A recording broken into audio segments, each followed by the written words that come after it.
Muy buenas noches, una nueva edición de Conociéndonos por Canal 7 Cablevisión con Producciones del Sur. Esta noche nos va a acompañar para charlar un poco de todo y seguir conociéndonos Alejandro Properci. Bienvenido, Alejandro, buenas noches.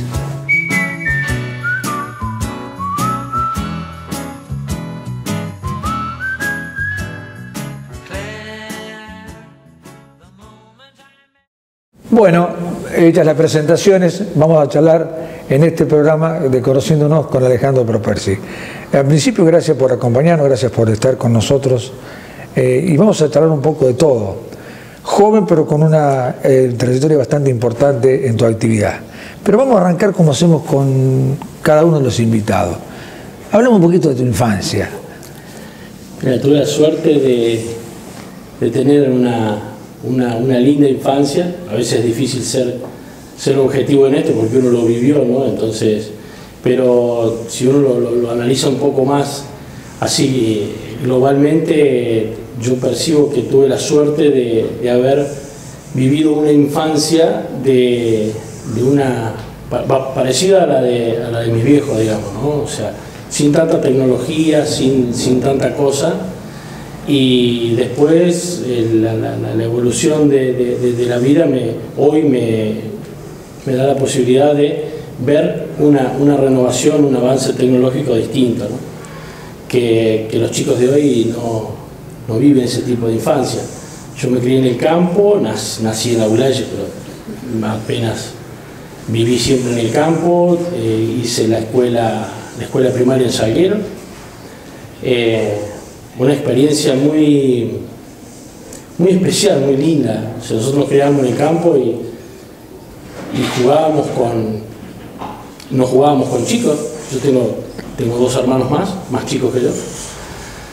Entonces no había nadie, el primer vecino estaba a 1 kilómetro. Entonces no era que uno iba a jugar, los chicos que íbamos, los compañeros de clase, nos encontrábamos en el colegio y después cada cual a su casa. Y estábamos lejos para irnos a visitar, ¿no? Entonces eso hizo que pudiera tener mucha participación, y más siendo el hijo mayor, mucha participación en los quehaceres del trabajo rural, y tuve la gran suerte de tener mi referente y un guía, que era mi abuelo, italiano, venido de chico de allá, con una vida muy dura él. Se vino muy joven y le tocó remarla en serio. Entonces, bueno, fue un poco con la persona que yo estaba siempre en contacto y que me enseñaba y me daba un poco las mañas, ¿no? Los vicios, como todo abuelo. ¿Él vivía con ustedes en el campo? Las casas primero estaban a 50 metros, él vivía en una casa de tierra donde él mismo la había hecho, donde él mismo había cortado los adobes. Estaban en el campo hasta no hace mucho, y una lástima porque se ha perdido gran parte de eso. Estaba el molde de los ladrillos y estaban los cepillos para cepillar la madera a mano, que él había usado para hacer los ladrillos y para hacer las ventanas. Eso era mientras trabajaba, ¿no? Porque todos los quehaceres no los podía dejar, y él usó esas herramientas para hacer la casa. Hizo una casa de tierra donde él vivió. Mi papá hizo después una casa a 30 metros de esa, y él después con el tiempo hizo otra casa ya de material que estaba un poquito más lejos, pero nos criamos siempre con mis abuelos, siempre juntos, siempre ahí. ¿Él vino directamente ahí a ese lugar, a ese campo? No, él llegó, vivía aquí atrás de la Aulaye, muy cerquita, fue lechero mucho tiempo aquí en la Aulaye. Fue, creo que, el penúltimo lechero que se fue. El último creo que fue Don Isaya, me parece, si no recuerdo mal, o una cosa así. Y él hacían este trabajo juntos. Después alquiló un campo, quedó trabajando en ese campo que él lo alquilaba, y después lo termina comprando. Formó su familia, todo, y bueno, tuvo 3 hijos, que es mi papá, y tengo 2 tíos. Y bueno, en ese ámbito y en ese lugar nos criamos con mis hermanos, ¿no? Una crianza muy linda. Una cosa que yo rescato más de esa infancia es que las cosas eran muy tangibles. Yo por ahí hoy veo a mi hija y a lo mejor si se le cae wifi se pone mal porque su youtuber preferido, que es un mexicano que no se conocen de ninguno de los dos, no puede ver ese youtuber, digamos, ¿no? Y yo, mi infancia, o sea, con eso yo veo que con eso mi hija reniega, o cuando ella tiene un problema es ese problema, ¿no?, de su infancia. Y los problemas míos era que en verano, si salíamos, andábamos a caballo, íbamos a buscar las vacas, y por el apuro, por el arrebato, como todo chico, teníamos 5, 6, 7 años, y subíamos a caballo en pelo, y con la transpiración del caballo llegábamos a la noche todos con las piernas todas paspadas, y nuestro problema era el ardor en las piernas. O en invierno, con los fríos, y por salir medio desabrigados, yo con mis orejas que no son muy cerradas, tenía muchísimo frío, y mi problema era que me dolían los sabañones y me lastimaba del frío que hacía, ¿no? O sea, nuestros problemas los vivíamos a flor de piel, era ahí, era mucho más tangible todo, y eso también creo que deja una experiencia, porque cuando uno o pasa frío o pasa calor, la infraestructura que teníamos no era nada, nosotros no teníamos el baño afuera, teníamos luz eléctrica, no había, entonces las cosas se vivían, y yo no sufrí la infancia, no tengo sufrimiento de la infancia, lo que sí tengo es un claro recuerdo, y me hizo ver que siempre esas cosas se pueden, o sea, que la gente, que uno no se muere a veces por falta de cosas, ¿no? De chico nos bañábamos en un fuentón de cincado en el medio de la cocina, y mi mamá en invierno calefaccionaba con el gran metal a querosén, con el calentador a querosén, con eso nos calentaba la cocina y nos bañábamos ahí. Después dormíamos en nuestra habitación, no tenía cielo raso, el techo era de chapa y no tenía cielo raso. Recuerdo hoy todavía que bien que estaba durmiendo, la transpiración del techo caía unas gotas heladas en la cara, ¿no? Entonces después te despertaba una gota helada en la cara. Lo que hoy podría parecer un sufrimiento, algo de eso, para mí no lo fue. Creo que eso hasta... Pero fue algo natural. Fue algo natural, no había otra cosa, no es que estábamos en esas condiciones porque mis viejos no querían, era lo que había, ¿no? Era la realidad. Pero creo que pasar a veces por esas vicisitudes, por esas cosas, en la adultez me sirvieron. Yo si tengo que ir y quedarme en el campo en una casilla no tengo ningún problema, así que no me va a pasar nada. Me sacó algunos temores, me sacó el temor a esas cosas desconocidas, que si uno no las vive, por ahí imaginárselas o afrontarlas, te generan tanto miedo, tanta duda, que terminas no haciéndolo. O sea, las personas por ahí por temor dejamos de hacer, es natural, es una cuestión de autodefensa, creo que por temor uno deja de hacer cosas. Bueno, creo que esas vivencias y esas cosas me sacaron muchos temores, además de divertirme mucho, ¿no? Porque yo, la verdad, la infancia, si bien trabajé, me divertí mucho. Le ayudaba a mi abuelo a hacer el tambo, sacábamos los terneros, se lo poníamos a la vaca, ordeñábamos. Mi trabajo después de hacer el tambo era con un carro y 2 caballos, llevaba la leche a donde pasaba el camión, a 3 kilómetros de mi casa. Los tachos. Con los tachos de 50 litros.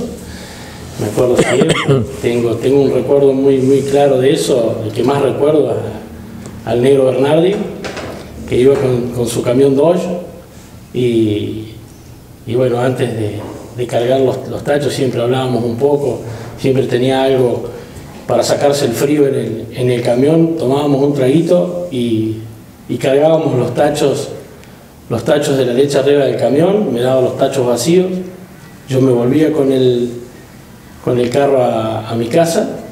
Antes de llegar a mi casa estaba la casa de mi abuela, paraba y desayunaba ahí, esperaban con una taza de café con leche, panceta frita, manteca, dulce, me hacía mi buen desayuno y de ahí seguía. ¿Y a qué hora era eso? A lavar los tachos.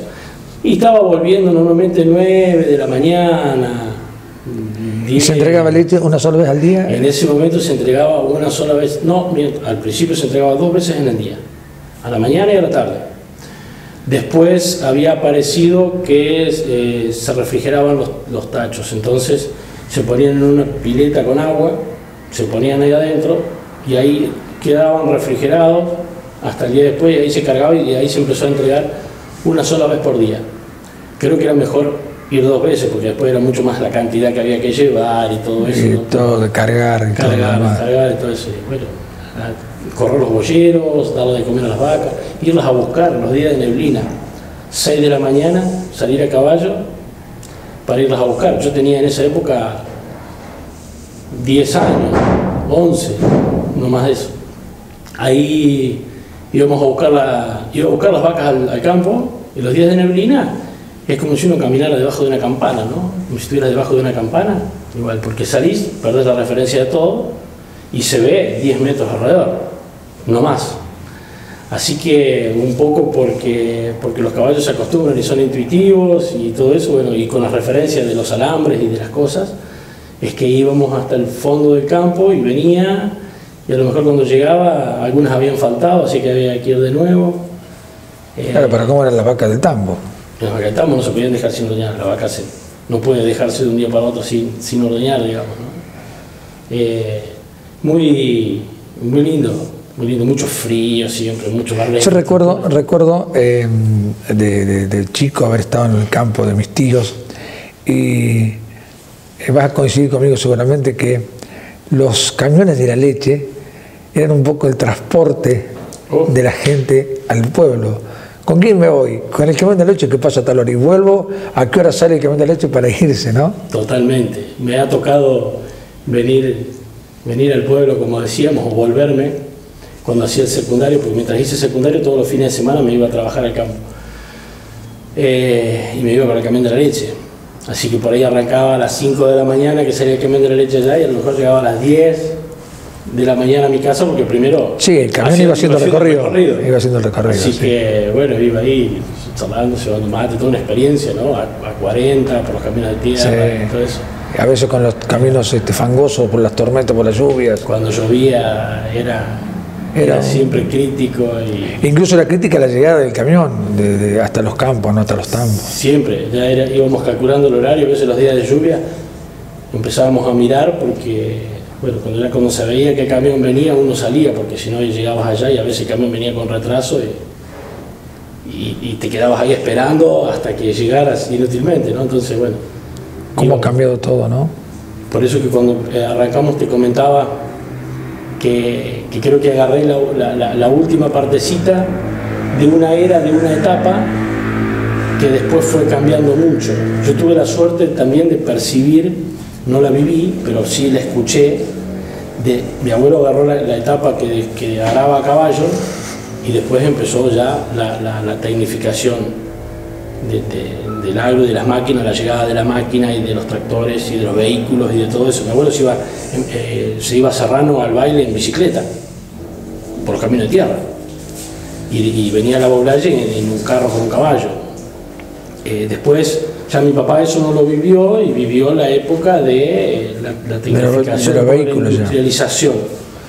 Y yo creo que agarré la última partecita esa, también por haber nacido en el campo, ¿no? Porque ya tengo compañeros en el secundario que a lo mejor tanto de eso no han vivido. Yo tuve la suerte de que el destino me dio esa chance de poder conocer eso, ¿no? Y bueno, realmente a mí me dejó una linda historia, un muy buen recuerdo, y sobre todo una buena enseñanza. Había muchas cosas lindas. El primario, en la escuela de Salguero, éramos 20 entre los 7 grados.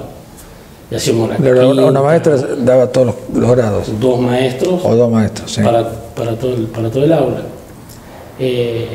Bueno, siempre pude trabajar en el campo, pero yo también a veces, está bien, y por ahí, no sé, los chicos no deben trabajar, y respeto, y estoy totalmente de acuerdo con los derechos humanos y todas esas cosas, ¿no? Pero yo tenía 11 años y andaba en el tractor.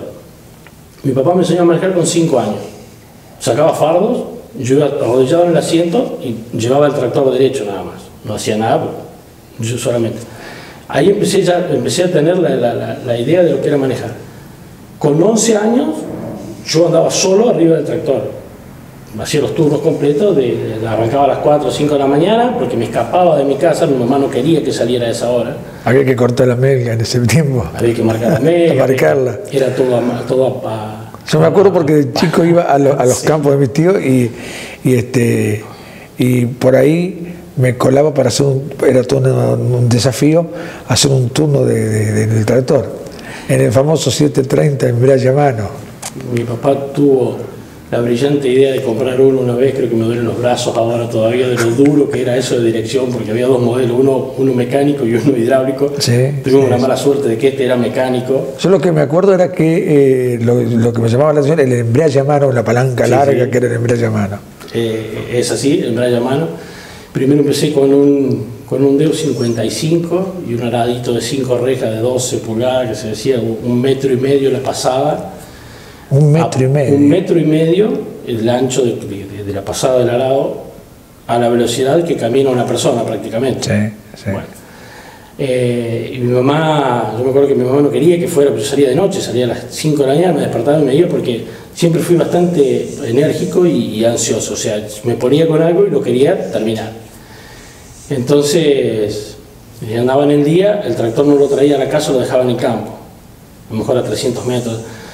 Me levantaba a la noche, a la madrugada, silencioso, para que mi mamá no me sintiera, y me iba caminando y no escuchaba ni siquiera que se ponía en marcha el tractor, ¿no? Porque ya estaba lejos. Era la época que también se hacían los turnos de arado, ¿no? Porque subía uno y el tractor andaba todo el día y toda la noche. Exacto. Iban pasándose los turnos. Sí, en mi caso no se hacían turnos. Había los famosos tractoreros que se les llamaba. Claro, bueno, nosotros hacíamos todo nosotros. Claro. Las fracciones que se trabajaban no eran demasiado grandes, entonces no había necesidad de hacer turnos. Entonces quien agarraba el tractor le tocaba hacer eso y ahí iba hasta que terminaba, ¿no? Se paraba en la noche, se dormía y al otro día se seguía, era siempre la misma persona. Pero los tractores tampoco eran los que hay ahora. Es decir, ¿cuánto? El ancho decías 1 metro. 1,5 metros. ¿Y hoy cuántos son? No, yo hoy ya le perdí la dimensión porque he avanzado. Tengo un amigo que la otra vez compró un tractor y me lo mostraba. Y yo acá no sé, digo, me siento un inútil y habiéndome criado en el campo arriba de los tractores, hoy no saber operarlo. O sea, la verdad que me sentía, digo, ¿cómo puede ser, no? Pero era la realidad. Yo no sabía qué hacer, no era capaz de hacerlo caminar. Bueno, en la época mía, el tractor tenían agujeros en las cabinas, o sea, no tenía puerta, claro, con suerte se tenía vidrios. Las luces, los Fiat, como tenían el arranque con el motor a nafta, normalmente nunca tenían batería, porque los que tenían arranque a batería, la batería tenía que ser buena, si no, no arrancaba.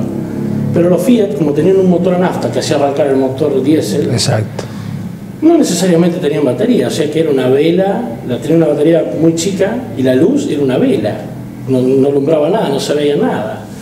Los que tenían, a veces ni tenían. Sí, era la época del Someca, de todo eso. Someca, Fiat 55, el Deus que dijiste vos. Deus. Otra cosa que nunca entendí, por qué el Fiat 55 venía con escape libre. El Fiat 60 traía escape con silenciador que hacía mucho menos ruido. Nosotros teníamos un Fiat 55. El Fiat 55 tenía un caño recto que salía, que uno sentado en el asiento, el caño quedaba a la altura de los ojos. El ruido lo siento hoy todavía. O sea, no sé por qué, son de esas cosas que hoy me pregunto, ¿no? Pero te repito siempre, nunca lo sufrí. Siempre fue una muy linda experiencia, siempre me dejó mucho. Me dejó mucha enseñanza, me sacó un montón de miedos, me dio coraje para hacer un montón de cosas. Está muy bueno lo que decís, porque es algo que, más allá de que era un sacrificio o era un trabajo, lo disfrutaste. La verdad que se nos pasó ya la primera parte del programa rápidamente, ¿no? Tenemos muchas cosas para hablar con Alejandro. Vamos a ir a una pausa y continuamos conociéndonos con Alejandro Propersi. Agromaderas La Boulaye de Alberto Longo ofrece todo para el productor agropecuario. Además, tiene todo lo necesario para techar su vivienda: tirantería, machimbres, insecticidas, placas de yeso, perfilerías y accesorios. Consulte descuentos por pago contado. Agromaderas La Boulaye de Alberto Longo próximamente instalará su fábrica de mangas, bretes, tranqueras y portones en el nuevo Parque Industrial de La Boulaye.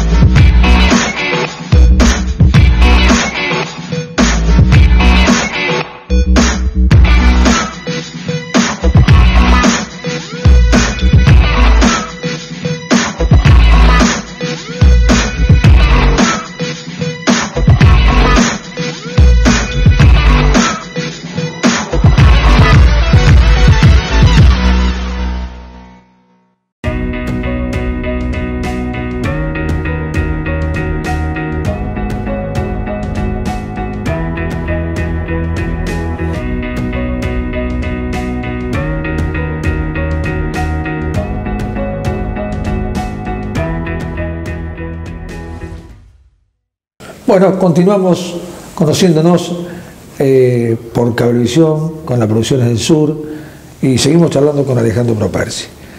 La verdad que se nos pasa el tiempo rápidamente porque es muy rico lo que estás contando, lo que los has tocado vivir, y se nota que lo disfrutaste, ¿no? Que eso es lo bueno de todo. Sí. Me hablaste de tu abuelo, de tu padre, tenés una hija. Tengo una hija que nació en Italia, hoy tiene 11 añitos. Bueno, ¿qué te puedo decir? No, me cuesta ser objetivo hablando de mi hija, ¿no? Pero bueno, lo mejor que me pasó, es una nena fantástica. Me pasó algo muy lindo también con ella y con mi abuelo. Mi abuelo, que cuando vino de Italia siempre, bueno, obviamente vivió acá, pudo ir 3 o 4 veces, pero nunca pudo él enganchar a nadie de su familia que se conectara con la familia italiana. Sus hijos, la mujer le tenía miedo a los aviones, no viajaba en avión. Sus hijos, porque él tampoco nunca se puso mucho con el trabajo y todo eso, de enseñarles. Creo que él nunca hizo algo para formar esa unión con la familia en Italia. Los hijos, él esperó que sus hijos lo hicieran, y los hijos se lo vieron siempre como una cosa lejana o difícil de poder enlazar, ¿no? Entonces, las consecuencias de la vida es que a mí una vez, yo ya era grande, ya había terminado el secundario, trabajaba en el molino, y mi abuelo me dice si no lo quiero acompañar a Italia, porque ya estaba con casi 80 años, y dice, por las escaleras, el avión, por ahí me pierdo, no veo bien, qué sé yo, dice, para que me acompañe. Para mí la felicidad de mi vida, yo siempre había querido ir a Italia. Siempre soñaba con subir a los aviones, porque cuando estábamos en el campo, él me decía, ¿ves eso que está ahí arriba, esa rayita blanca? Dice, ¿ves el avión? Dice, yo cuando voy a visitar a mis hermanos voy sentado ahí arriba. Entonces quería estar ahí. Mi abuelo tenía 80 años y él se iba de este mundo sin poder dejar enlazada a su familia de Argentina con la de Italia. Él vino solo de allá, dejó 3 hermanos y toda la familia de sus 3 hermanos, ¿no? Entonces su gran familia estaba allá. Bueno, con esto de que lo acompaño y después a mí me toca ir para allá a vivir, se da que la familia de allá empieza a tener contacto con nosotros, empiezan a vienen primos de mi papá, primos míos, y él antes de irse ve eso, y también que nace mi hija allá. Entonces él se fue con esa vivencia, con esa percepción de que no solo su familia quedaba conectada, sino que después de 2 generaciones había nacido una italiana prácticamente en su tierra donde él había nacido, ¿no? Bueno, para mí eso fue, siempre le estaré agradecido a Dios de que me haya elegido a mí para poder de alguna manera cumplir el sueño, cumplirle ese sueño, saldar esa deuda con la vida que él tenía, que sentía que se iba de este mundo, y nunca lo manifestaba, pero sí se notaba, digamos, que tenía miedo de que quedara desconectado, porque su tierra y su todo era allá, y si bien amaba a Argentina y estuvo siempre convencido de estar acá, su corazón y sus raíces estaban allá, ¿no?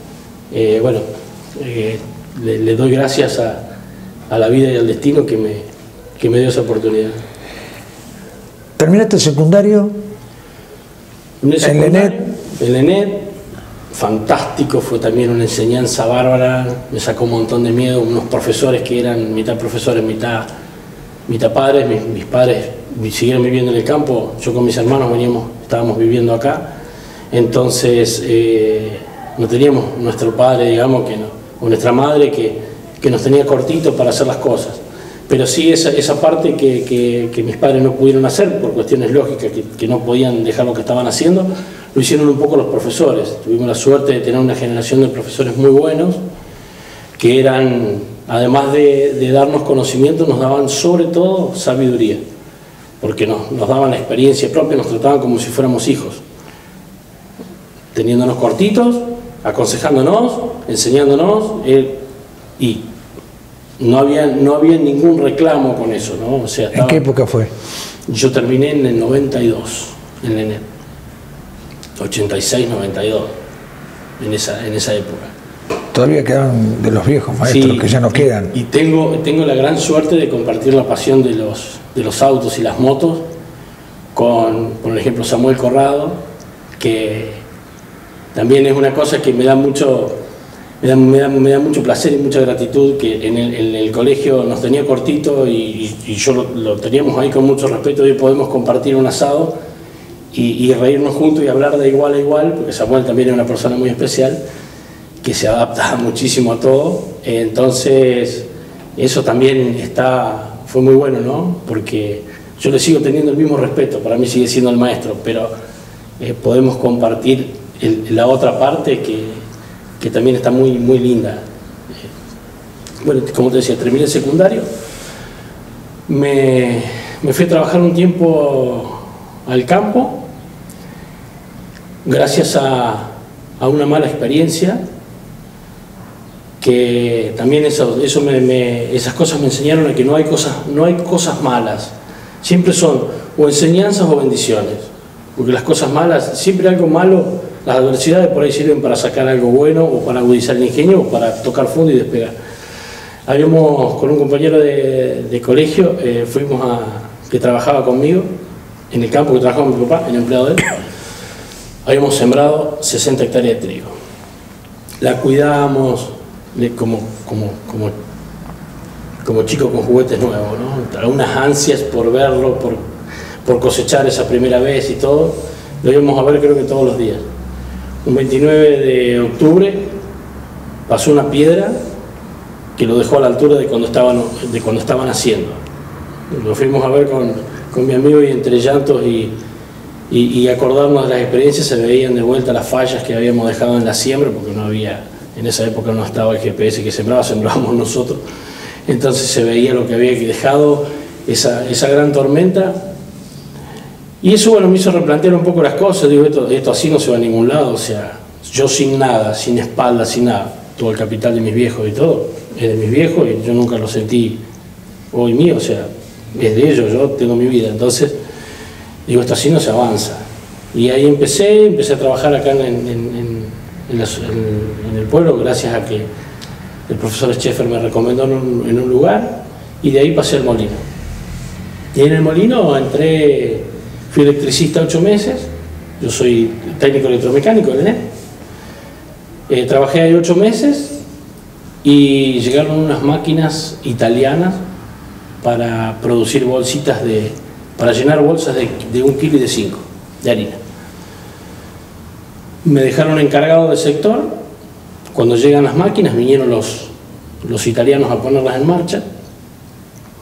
Yo entre preocupación y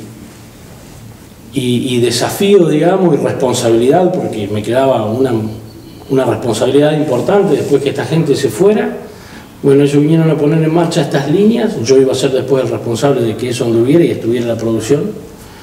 Entonces me pegué a ellos mucho y me divertía, porque aprendía de paso algunas palabras en italiano y iba jugando un poco con todo eso y con las raíces de mi abuelo, y iba y le preguntaba a mi abuelo y me decía cómo se dice esto. Fue un periodo ahí donde todavía no había sido Italia todavía. No, esto fue previo a eso. No hablaba nada de italiano, así que, bueno, por un lado la presión de la responsabilidad de lo que me quedaba cuando estas personas se fueran, y por otro lado la vivencia personal de que estaba con italianos, ¿no? Y mi abuelo era italiano y yo tenía la posibilidad también de estar con italiano, entonces quería aprender cosas para después de alguna manera ir y jugar con él, con alguna palabra, con alguna cosa. Además, de alguna manera era como que iba espiando la vida, cómo era la vida de esta gente que viajaba por el mundo y que iba a cada lugar distinto y todo eso, y eso me sedujo un poco. Iban por el mundo poniendo en marcha estas máquinas. La producción de estas máquinas, de estas líneas de producción, está en Italia. Entonces, producen en Italia para el resto del mundo. Entonces estos técnicos, en este caso son las primeras que vinieron a Argentina, tuve la suerte de que se instalaran acá en Abuelaya y poderlas ver. y que me tocara a mí estar a cargo de esa producción, ¿no? Entonces hice contacto con esos italianos, pude ver cómo era la vida, qué es lo que hacían y todo eso, y ahí trabajé 5 años con esas máquinas. En un momento mi abuelo me invita para ir a Italia. Yo ya había tenido ganas de ir cuando tenía 18 años. Le había escrito una carta a mano a un tío, y mi tío le pregunta a mi abuelo, le dice que yo le había escrito una carta, y le pregunta cómo veía él que yo me fuera a Italia. Y mi abuelo dice, y no sé, que yo lo puse un poco en duda. Entonces mi tío, para protegerme y respetar un poco la voluntad de mi abuelo, me dice a mí que allá no había nada que hacer, que no valía la pena. Me escribe una carta y me dice que no valía la pena de que me fuera de Argentina porque allá no había nada para hacer. Eso fue cuando yo tenía 18 años. Después, cuando surge esto del molino, mi abuelo me invita de vuelta, o sea, que en un momento me retiene, en otro momento me abre la puerta para poder ir, porque me invita a que lo acompañe a Italia, porque ella se sentía un poco grande. Bueno, fui, mis parientes están a 150 kilómetros de donde está la fábrica esta, entonces voy para allá, voy a visitar la fábrica, y al tiempo que volvimos a fines de abril. Al tiempo que vuelvo, un día para pedir algo del molino, llamo a esta fábrica, y el dueño de la fábrica, que habíamos estado charlando en Italia, me pregunta si me había gustado Italia y qué sé yo, y cómo lo veía, y yo siempre tuve ganas de irme. Entonces había hablado con un primo de mi papá, si él me conseguía algo de trabajo, yo me iba a trabajar. Ya mi decisión estaba tomada de que me iba a Italia. Cuando hablo con esta persona, le cuento esto, y me dice, si querés trabajo, yo en mi fábrica tengo trabajo. Para mí fue espectacular porque iba a trabajar con las máquinas que yo conocía. Y además iba a hacer el trabajo que esos técnicos que habían venido acá a ponerlas en marcha me contaban que hacían. Entonces, el 15 de junio más o menos compré el pasaje, y el 26 de junio me fui con un vuelo que lo compré en 12 cuotas porque me costó mucho sacrificio irme. Hice Buenos Aires, San Pablo, Málaga, Málaga, Tenerife, Madrid. Y ahí quedé, porque ahí se terminaba el vuelo charter, que era lo que tenía para comprar, y llevaba $200 en el bolsillo. Fíjate el grado de ignorancia mío, de darme cuenta de la magnitud de las cosas, que yo digo, bueno, con tal que me cruce el océano, después una vez que esté allá a dedo con algo, de alguna forma llego. Cuando llego allá era utópico lo que yo pensaba, y no tenía otra forma más que tomarme un vuelo. Hoy me doy cuenta. No tenía otra forma más que tomarme un vuelo de Madrid a Italia, para llegar en un tiempo más o menos coherente. Entonces, nada, empecé a buscar vuelos, todos valían más caro que el que yo había pagado. No podía comprarlo, estaba varado en el aeropuerto y sin dinero. Empecé a buscar, se me agarró la noche, dormí en el aeropuerto, porque ya se cerró todo. Al otro día, cuando abren, empiezan a abrir las agencias de viaje, compro un vuelo que salía a las 5 de la tarde, un vuelo charter de $100, Madrid-Milán. Y bueno, ya por lo menos estoy dentro de Italia. Llego a Milán, pregunto dónde era, yo iba a Rimini, 300 y algún kilómetros de Milán. Digo, ¿cómo hago llegar a Milán? Mi italiano era extremadamente escaso, y los italianos con poca paciencia. En definitiva, haciendo peripecias, logro llegar a la estación de trenes, de ahí tomo un tren a Bolonia, de Bolonia tomo un tren a Rimini, tratando de ver cómo podía llegar. Hay también una anécdota linda, porque ahora puedo decirla linda, en el momento fue complicada, porque yo quería ver cuál era la estación de Rimini, y cuando quería asomarme así para ver por el vídeo del vagón del tren que se acercaba a una estación, los trenes ya viajan a 150 kilómetros. O sea, el cartel que se veía que estaba allá, cuando yo intentaba mirarlo, ya había pasado. Una señora que tenía al lado, una mujer mayor, que vio mi cara de susto y preocupación, me preguntó a dónde iba, le mostré el ticket, me dice, quédate tranquilo, dice que yo bajo después, así que te aviso cuando lleguemos a Rimini. Bueno, me volvió un poco el alma al cuerpo. Llegué, después de 2 días y medio, llegué a Rimini, y al día después empecé a trabajar en esta empresa, Y ahí empezó también otra etapa de mi vida, digamos, porque, bueno, empecé a viajar, tuve la suerte de conocer, de ir a 49 países distintos, porque... 49 países distintos. América, África, Europa, todo lo que era de Europa se hacía en un furgón, así que pude manejar en prácticamente toda Europa. Siempre instalando estas máquinas. Siempre haciendo el trabajo de técnico instalador de estas máquinas. O sea, yo terminé haciendo el trabajo que vinieron a hacer los técnicos. O sea, eso también, a veces lo que uno sueña y lo que uno no deja de tener en el foco de su mirada se termina cumpliendo, ¿no? Porque de chico quería ir arriba de ese avión donde mi abuelo me contaba, y nunca me olvidé, siempre añoraba eso. Y cuando vino esta gente también añoraba eso otro, ¿no? Y bueno, llegué a hacer, no sé, 150, 170 vuelos por año, después trabajando allá, porque era el colectivo que me tenía que tomar, porque me llevaba de una parte a otra, ¿no?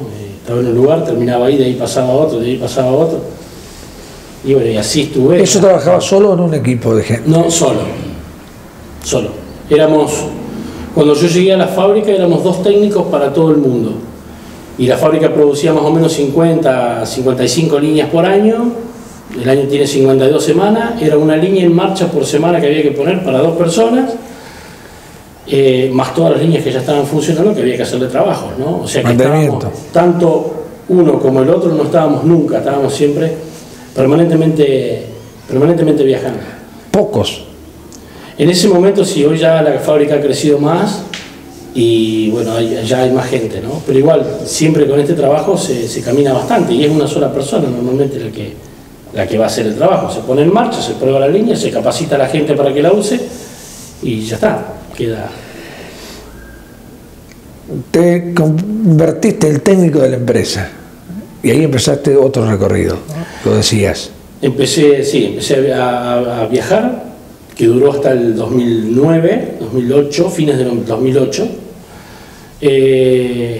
donde yo siempre yo me fui muy ilusionado cuando fui a pasear con mi abuelo porque creí que la salvación era Europa. Cuando llegué allá y crucé la puerta, cuando uno entra y va como turista, está todo bien, pero cuando uno pasa la puerta de turista y te quedas a vivir ahí, cambia. Hay muchas cosas que cambian. Aprendí a darle valor cuando a lo mejor un amigo me invita a tomar un café. Antes decía, bueno, después no tengo tiempo, después lo vemos. Cuando estaba allá, pude percibir realmente lo que es la soledad. Y más aún, haciendo yo este trabajo, a lo mejor me tocaba estar en Turquía o en Argelia a 5 años después que había terminado la guerra. Aeropuerto destruido, los hoteles complicados, donde yo no podía salir del hotel. Y ahí me imaginaba, en esa época no había internet, no había wifi, no había nada. La diversión más grande que yo tenía era jugar al solitario en una computadora que llevaba, porque era la que usaba para conectarme con las máquinas si hacía falta. Los partidos solitarios, los campeonatos solitarios que me dicen, solamente yo lo sé. Pero en esos lugares donde estás realmente solo, ¿por qué? Porque si acá a mí me pasa algo, y si me duele la panza esta noche, ¿a quién le pido un Sertal? ¿Vos tenías un departamento o un hotel? No, yo no estaba nunca en Italia, estaba siempre en algún lado. Siempre en hoteles. En Italia vivía, no me avergüenza decirlo, yo al principio cuando fui, vivía en una zona industrial dentro de la oficina en un galpón. Yo a Italia fui a tratar de hacer una diferencia, yo fui a ahorrar, fui a laburar. Yo estaba solo allá, entonces no iba a pagar la mitad de mi sueldo en un departamento para no usarlo nunca. Entonces, la fábrica me ofrecía, estuve 2 meses en un hotel y después me dice, bueno, ahora ya estás acá, dice, ya sos parte de esto, ya tenés tu sueldo, ya estás trabajando, estás estabilizado, tenés que tratar de arreglártelas. Y si no, lo que yo te puedo ofrecer es esto, en una zona industrial, en un depósito, unas oficinas, dice que las podemos convertir en un departamento. ¿A cuánto? A nada, listo. Ahí estoy. Ahí estoy. Entonces, yo me acuerdo las noches de verano, no había aire acondicionado, no había nada, no se dormía del calor. Salía afuera 4 o 5 de la mañana para tomar un poco de aire y el panorama era el parque industrial. Había unos chinos enfrente que producían carteras y zapatos, y para poder trabajar un poco más frescos trabajaban de noche, así que del otro lado del tejido yo me sentaba afuera a tomar un poco de aire y veía a los chinos cómo trabajaban produciendo sus zapatos y su cartera en esa fabriquita que tenían ahí.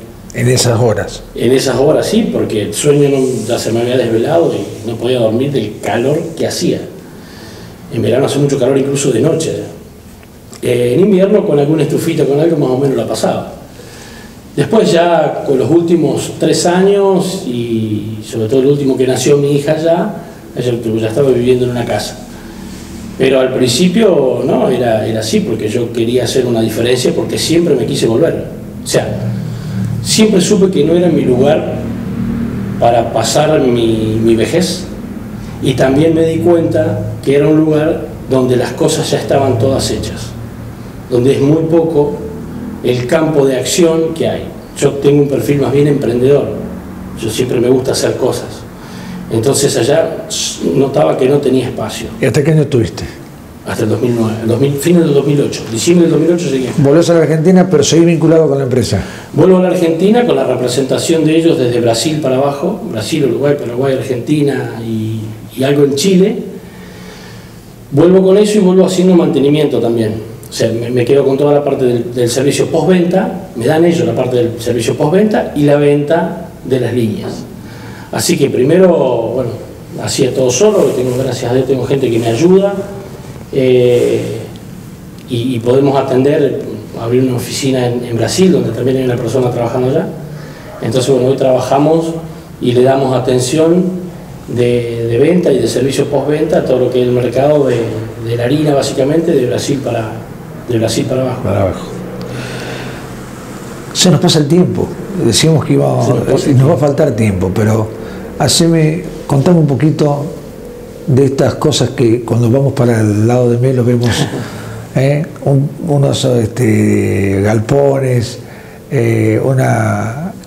un futuro que vos tenés pensado. El polo agrocomercial. El polo agrocomercial.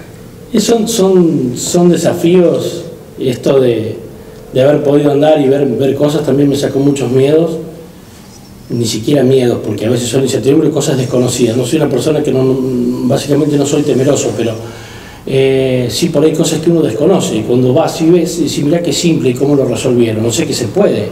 ¿Qué diferencia tiene un europeo a un argentino o a una persona acá? Somos personas.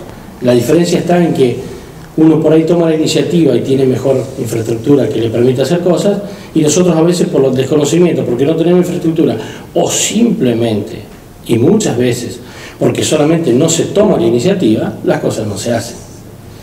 Entonces, cuando hay necesidades, yo aprendí a que los proyectos o los desafíos tienen una lista de mandamientos. Si uno los mira y los quiere hacer, el proyecto te habla y te dice: yo necesito esto para hacer. Entonces, si uno los mira, analiza los requerimientos, y después solamente uno se entrega con pasión y con la prioridad a ese desafío, las cosas en un 99% salen con los tiempos que necesitan. Las cosas inmediatas duran poco, las cosas para que sean necesitan primero echar raíz, después salir para arriba. Entonces, bueno, lo hago como una cosa paralela a mi actividad, un desafío que me encanta. Creo que hay una necesidad importante para nuestra localidad y que es algo que tiene que servir. Bueno, necesito pagar el derecho de piso porque es algo distinto, algo que no está, es algo que hay que romper el hielo para que se pueda... Pero ya nació y se está gestando. Ya nació, se está gestando, venimos muy bien encaminados con el tema de abrir una aduana. Bueno, es la misma ilusión que el avión arriba. Y yo nunca me olvidé de eso y terminé subiendo el avión, y esto va a ser lo mismo. Porque hoy o mañana o pasado, pero en algún momento va a ser, porque son cosas que tienen que estar y nos van a servir a todos. Entonces, se puede. La verdad que un gusto charlar contigo. Realmente la gente va a quedar muy entusiasmada con todos tus proyectos. Es digno de elogio la voluntad, las ganas, el optimismo de un joven Yo te decía cuando arrancamos, yo no me siento un empresario, pero vas a terminar siendo un empresario. Por Sí, todas tus convicciones y por toda tu dedicación. Tendríamos para hablar mucho más, pero en la televisión el tiempo es tirano y se nos acaba. Yo te quiero agradecer infinitamente que nos hayas acompañado y muchas gracias por todo lo que nos contaste y que seguramente va a encantarle a la gente que vea nuestro programa. Agradecido yo por también poder contar esto que creo que no es nada, o sea, a mí para mí es una vivencia muy rica y muy linda como persona, ¿no? Estoy muy agradecido a mi infancia y a mi adultez hasta ahora, digamos, todo lo que viví desde la infancia hasta este momento, así que nada, yo te agradezco que me hayas invitado para poder charlar esto, me da gratitud. Gracias a usted. Los agradecidos somos nosotros y reitero, te felicito por toda la fuerza y los emprendimientos que estás realizando. Se nos acabó el programa, espero que sea de su agrado. Nos estamos encontrando nuevamente el próximo lunes para compartir con otro invitado seguramente y seguir conociéndonos con distintas personalidades, personajes de nuestra ciudad y de la región. Agradecemos a la gente de Hotel La Boullaye, a la gente de Andy Sport por la ropa y a la gente de Producciones del Sur. Nos encontramos, Dios mediante, el próximo lunes para una nueva edición de Conociéndonos. Muchas gracias.